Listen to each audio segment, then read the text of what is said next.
Obedience always involves risk. You can live with risk or you can waste your life. You can live with risk or you can waste your life. You may be thinking, well, I want some kind of guarantee. God rarely gives guarantees. Sometimes he does. You got the example of the fleece, with Gideon. That's not set up, though, as the, example for Christian believers. You read through the New Testament, you read through the Old Testament, the mighty men and the mighty women of God were willing to risk.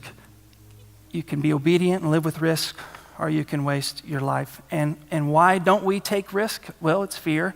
What happens when we don't take risk? We invite God's discipline on our lives. And that's not just me saying that. You can read in the Old Testament, there's a story of the nation of Israel. They're liberated from Pharaoh. If you don't remember that, you can watch the movie, Charleston Heston movie. It'll chronicle that for you. But basically, as they're in the wilderness, they're led to the promised land. And when they get to Canaan, they send 12 spies in.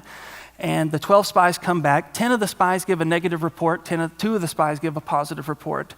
The negative spies come back, knowing that God had led them to this place, knowing that their calling was to take the land. The 10 spies come back and say, it's crazy. We can't go in there. It's crazy. They're like giants. We're like grasshoppers. Every time giants and grasshoppers go into a fight, the grasshoppers lose. We need to stay.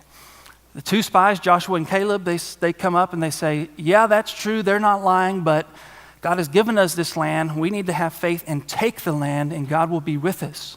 And they gave an inspiring speech, and the people rose and heard, and they listened to the 10 negative Nancys instead of the 2 faith-filled men of God. And as a result, God smote the 10 spies.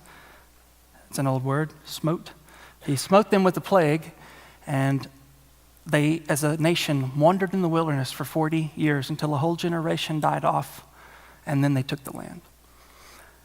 You can risk or you can waste your life. Every time we don't risk, we invite God's discipline on to our lives. Not his displeasure, his favor is on us because of who we are in Christ, but when we fail to risk, we're missing out on what it is that God has for us as his people. It is the will of God, I truly believe, that we not know how life will turn out for us.